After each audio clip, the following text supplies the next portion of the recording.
Back inside Belk Arenas, the Dayton Flyers defeat Davidson here, 67-51. Coach, solid first half. A couple of hiccups and bumps, but what did you see from your side?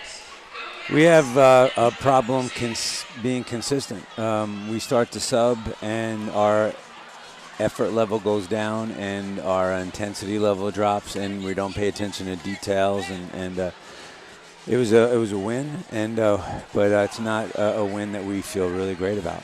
Towards the end of the second half there, a little bit of a comfortable lead, kind of slowing things down on offense. What were you trying to do in some of those possessions at the end of the game? Well, I mean, we want to continue to push our pace, but, I mean, at the end we wanted to also work on taking care of the ball and getting better execution.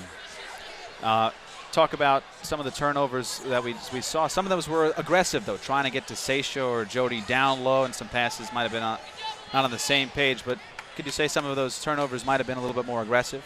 Well, I mean, whether they're aggressive or passive, a turnover is a bad thing. And I mean, we need to execute better no matter what we're trying to do. So it's a little disheartening to see the decision-making that we execute sometimes. You have Ally and Andrea, who are always going to be reliable for you. Just talk about their performance and how they're always someone to lean on, and especially in a game like this. Well, they're both solid, great kids. They work really, really hard. They're smart. They're good players, obviously. And you know, the thing is you don't want to rely on any one or two people, and we're trying to bring other people around and get them up to that level so that we're harder to defend, and you don't want to rely on any one person.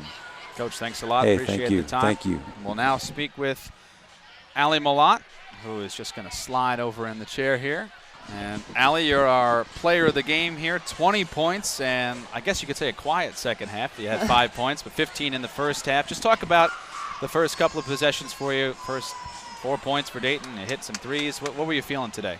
I wasn't too happy with myself after the G-Dub game, and I know that my team needs me to be aggressive, and that's just kind of the mindset I had coming out. And so, some of the shots you took, some open looks, you were kind of patient as well, though. You kind of picked your spots, though. And is that part of your game and trying to get better? Yeah, I think a lot of the things that I've been working on include knowing what's a good shot, and I know Coach tries to get me to be aggressive, but I think for me, I need to learn like what good aggressive shots are instead of I sometimes think I force it. So I've been working on that, and I try to do that tonight. Talk about some of the things that Coach wasn't too thrilled about today's game. What are some of the things that you think you guys have to pick up on your side?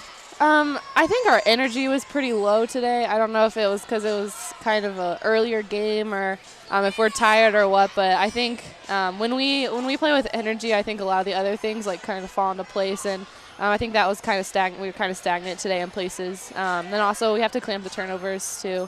That really killed us against G-Dub, and they're a really good team, and Davidson kind of exploited us on that too, so we need to clean that up. And finally, just talk about just resilient, being able to bounce back. Did you see a little bit of energy just in a couple of things with your team to pick up a win after a loss? Yeah, I mean, I think we were all kind of itching to kind of prove ourselves again after that loss, and I think we kind of need to get some more momentum going into A-10 play. So. Okay. Ally Malott, thank you so much. Appreciate the time.